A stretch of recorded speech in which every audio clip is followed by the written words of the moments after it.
Olympic போட்டிகள் அப்படின்னு எடுத்துக்கிட்டோம்னா உலகத்தில் இருக்கக்கூடிய அத்தனை நாடுகளும் தங்களுடைய வீரர்களை அனுப்பிச்சு இங்கே எப்படியாவது நம்ம வந்து வின் பண்ணிடணும், அப்போ தான் உலகமே நம்மளை திரும்பி பார்க்கும், நம்ம ஒரு பெரிய ஸ்டேட்டஸ்க்கு போயிடுவோம் அப்படின்னு சொல்லி எதிர்பார்த்து கொண்டிருக்கக்கூடிய ஒரு விளையாட்டு தான் இந்த ஒலிம்பிக் போட்டிகள். ஒலிம்பிக் போட்டிகள் 2800 ஆண்டுகள் பழமையானது அப்படின்னு சொல்றாங்க. இந்த ஒலிம்பிக் போட்டியினுடைய தாயகம் எங்க அப்படின்னு பார்த்தீங்கன்னா கிரீக்ல தான் வந்து முதல்ல இந்த ஒலிம்பிக் போட்டியை கிமு 8 அதாவது 776வது ஆண்டுல வந்து தொடங்கினாங்களாம். அந்த கிரேக்கத்தில் இருக்கக்கூடிய ஒலிம்பியா அப்படிங்கிற கிராமத்துல அவர்கள் கும்பிடக்கூடிய ஒரு மின்னலின் கடவுளான ஜிஎஸ்க்கு நன்றி சொல்லும் விதமாகத்தான் வந்து இந்த விளையாட்டுகளை வந்து ஆரம்பிச்சிருக்காங்க. கிபி 2ஆம் நூற்றாண்டு வரைக்கும் இந்த விளையாட்டுகளை கிரேக்கம் வந்து நடத்திட்டே இருந்திருக்கு. அதுக்கப்புறம் கிரேக்கம் வந்து ரோமானியர்களுடைய ஆட்சியின் கீழே போகும்பொழுது ரோமானியர்கள் கைப்பற்றினதுக்கு அப்புறமாக பார்த்தீங்கன்னா இந்த போட்டிகள் எல்லாம் அந்த அளவுக்கு நடத்தல. ஆனாலும் அப்பையும் கூட பார்த்தீங்க அப்படின்னா இந்த ஒலிம்பிக் போட்டிகள் எல்லாத்துலேயுமே ஆண்கள் தான் பங்கேற்றிருக்காங்க. இந்த ஒலிம்பிக் போட்டிகள் அப்படியே ஸ்டாப் பண்ணிட்டாங்க.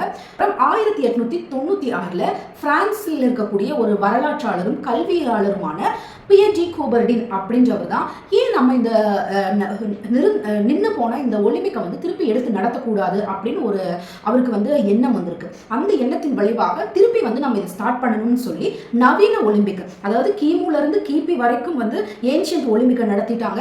அதுக்கப்புறமா நவீன ஒலிம்பிக் வந்து 1896ல் வந்து கிரீக்ல இருக்கிற ஏதென்ஸ்ல வந்து ஆரம்பமாயிருக்கு.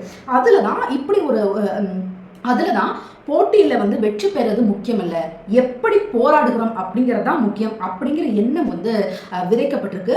அப்போ அந்த முதல் போட்டியில் 13 நாடுகளை சார்ந்த 200 போட்டியாளர்கள் வந்து கலந்துகிட்டு இருக்காங்க. அப்போவே 60,000 பேர் வந்து இந்த போட்டிகளை வந்து பார்த்துருக்காங்க. இது வந்து முதல்ல நடத்திருக்காங்க.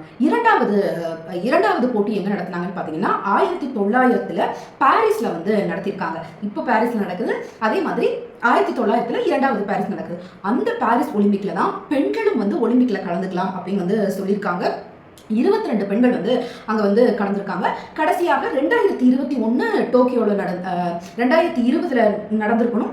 20ல் கொரோனா அப்படிங்கிறதுனால 2021ல் வந்து டோக்கியோவில் நடந்தது. இப்போ 2024 பாரிஸில் நடக்க போகுது. ஒலிம்பிக் அப்படின்னாலுமே 2 பிரிவுகள் இருக்குது. ஒன்று கோடைக்கால ஒலிம்பிக், இன்னொன்று குளிர்கால ஒலிம்பிக். இப்போ நடந்துட்டு இருக்கிறது பார்த்தீங்கன்னா கோடைக்கால ஒலிம்பிக். இந்த கோடைக்கால ஒலிம்பிக் முடிச்சதுக்கு அப்புறமாக 1924ல் என்ன பண்ணுறாங்கன்னா குளிர்கால ஒலிம்பிக் வைக்கலாம் அப்படின்னு. அதாவது இந்த பனிலெல்லாம் சறுக்குவாங்க, பனியில் விளையாடுற விளையாட்டுகள், சர்ஃபிங், அந்த மாதிரியான விளையாட்டுகள் எல்லாத்தையும் நடத்துவதற்காக குளிர்கால ஒலிம்பிக்னு ஒன்று வச்சுக்கலாம்னு சொல்றாங்க. முதல்ல 1924ல் வந்து அதை ஆரம்பிக்கிறாங்க. அதுக்கப்புறமா 1992ல் பார்த்தீங்க அப்படின்னு சொன்னா கோடையும் குளிரும் ஒரே ஆண்டில் வச்சுக்கலாம். 2024னா அப்பயே வந்து கோடைக்கால ஒலிம்பிக்கும் நடக்கட்டும், குளிர்கால ஒலிம்பிக்கும் நடத்தட்டும் அப்படின்னு சொல்லி நடத்துனாங்க. அதுக்கப்புறமா கோடைக்கால ஒலிம்பிக் நடந்ததுக்கு அப்புறமாக 2 வருஷம் கழிச்சு குளிர்கால ஒலிம்பிக் நடக்கும். அதாவது 2024ல் இப்போ கோடைக்கால ஒலிம்பிக் நடந்துட்டு இருக்கு. 2026ல் வந்து குளிர்கால ஒலிம்பிக் வந்து நடக்கும். கோடைக்கால ஒலிம்பிக்கை தான் வந்து உலகின் திருவிழா அப்படின்னு சொல்லுவாங்க. இந்த கோடைக்கால ஒலிம்பிக் முடிச்சதுக்கு அப்புறமாக பார்த்தீங்கன்னா மாற்றுத்திறன் வீரர்களுக்காக நடத்தப்படும் பாரா ஒலிம்பிக் வந்து எந்த நாட்டில் கோடைக்கால திருவிழா நடத்தப்படுதோ அந்த நாட்டிலேயே வந்து இந்த பாரா ஒலிம்பிக்கும் அதற்கு அடுத்த மாதங்கள்ல ஒரு மாதத்துல வந்து நடைபெறுவது வந்து வழக்கம். இப்போ ஒலிம்பிக் அப்படின்னாவே அடுத்து நமக்கு ஞாபகம் வருது அதனுடைய சின்னம் அப்படின்றது. 5 வளையங்களை கொண்டிருக்கக்கூடிய ஒரு சின்னம் கலர் கலரா இருக்கிறத நம்ம பார்த்திருப்போம். இதற்கு என்ன அர்த்தம் அப்படின்னு பார்த்தீங்கன்னா அந்த 5 வளையங்களும் வந்து 5 கண்டங்களை வந்து குறிக்குது. ஆசியா, ஆப்பிரிக்கா, ஆஸ்திரேலியா, யூரோப் அப்படிங்கிற 5 கண்டங்களை குறிக்குது. இதுவும் 5 நிறங்கள்ல இருக்கும். ஊதா, கருப்பு, சிவப்பு, மஞ்சள், பச்சை அப்படிங்கிற 5 வடிவத்தில் அந்த சின்னம் வடிவமைக்கப்பட்டிருக்கும். இதுக்குன்னு ஒரு கொடி ஏற்படுத்தும் பொழுது அதுக்கு பின்புறத்தில் வெள்ளை நிறத்தில் இந்த சின்னத்தை வந்து பொறிச்சு அதனுடைய கொடியை வந்து ஏற்படுத்திருப்பாங்க. இந்த கொடி வந்து 1920ல் தான் முதலாக வந்து பறக்க விடப்படுது. இதற்கு அடுத்ததாக பார்த்தீங்க அப்படின்னு சொன்னா ஒலிம்பிக் தீபம் அப்படிங்கிறது இப்போ இருக்க எல்லா ஸ்போர்ட்ஸ் ஈவெண்ட்லையும் அந்த ஜோதி அப்படிங்கிறத ஒன்று எடுத்துட்டு வருவாங்க. இதற்கு அடித்தளமிட்டது அப்படிங்கிறது பார்த்தீங்கன்னா இந்த ஒலிம்பிக் போட்டிகள் தான் வந்து அடித்தளமிட்டது. 1928ல் ஆம்ஸ்டர்டாம் அப்படிங்கிறவர் தான் இந்த மாதிரி ஒரு ஒலிம்பிக் ஜோதியை வந்து நம்ம ஏற்றலாம் அப்படின்னு சொல்லி ஐடியா கொடுத்து அவர் தான் முதல்ல வந்து அந்த ஜோதியை வந்து ஏற்றுறாரு. ஒலிம்பிக்கின் தாயகமான கிரீஸ்ல இருக்கக்கூடிய ஒலிம்பியாவில் ஏத்துறாங்க முதல்ல. அதற்கு பிறகு இப்பெல்லாம் பார்த்தீங்கன்னா முதல் அங்க தீபத்தை ஏத்துவாங்க. பல நாடுகளை வந்து சுற்றி எந்த நாட்டில் நடக்க போகுதோ, ஒலிம்பிக் எந்த நாட்டில் நடக்க போகுதோ அந்த நாட்டுக்கு அந்த ஜோதி வந்து சென்றடையும். இது ஒரு 3 மாசத்துக்கு முன்னாடியே வந்து இந்த ஒலிம்பிக் போட்டிகள் ஆரம்பிக்கிறதுக்கு முன்னாடியாகவே இந்த ஜோதி ஓட்டம் அப்படிங்கிறது வந்து நடக்கும். இதை யாரெல்லாம் தூக்கிட்டு போறாங்கிறதுக்காக பல வீரர்களை வந்து தயார் செஞ்சிருப்பாங்க. நான் போனாலும் எல்லா வீரர்களுக்குள்ளேயும் ஒரு ஆர்வம் வந்து அதிகமாக இருக்கக்கூடிய ஒரு விஷயம் இந்த தீபம் லைட் ஏற்றிட்டு போறது அப்படிங்கிறது. அதுக்கப்புறமாக பார்த்தீங்கன்னா விழா, இந்த கோலாகல தொடக்க விழா ஒன்று நடக்கிறது.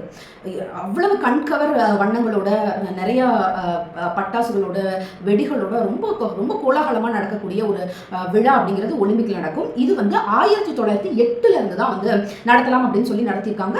அந்த தொடக்க விழாவும் வந்து ரொம்ப ஃபேமஸான ஒரு விஷயம். அதுக்கப்புறமா பதக்கம் அப்படின்னு பார்த்தீங்க அப்படின்னா, இந்த மாடர்ன் ஒலிம்பிக் ஸ்டார்ட் ஆகிறதுக்கு முன்னாடி வரைக்கும் பார்த்தீங்கன்னா ஆலிவ் இலையிலான ஒரு கிரீடம் வந்து நம்மளாம் பிணிப்போம் இல்லையா ஓலையில, அதே மாதிரி அங்கே வந்து கிரீக்ல வந்து ஆலிவ் அந்த இலைகள் வந்து ஃபேமஸ். அதனால அதை சுற்றி அவங்க வந்து கிரீடமாக அணிவிச்சிட்டு இருந்தாங்க. அந்த கிரீடத்தை வச்சுட்டு அவங்க ஒரு வாரமாக வந்து ஊருக்குள்ள வந்து ஹீரோ அப்படிங்கிற பட்டத்தோட அவங்க வந்து வலம் வருவாங்க அப்படின்னு எல்லாம் வந்து சொல்லப்பட்டிருக்கு.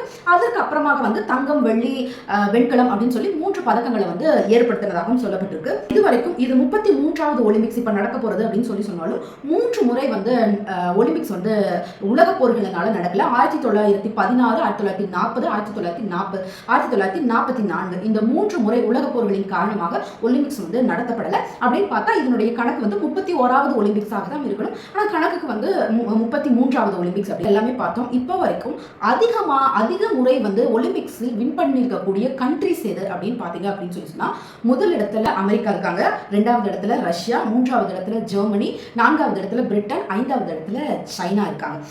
இதுல இந்தியா 56வது இடத்துல இருக்காங்க. சப்ஸ்கிரைப் பண்ணி, லைக் பண்ணி, ஷேர் பண்ணுங்க.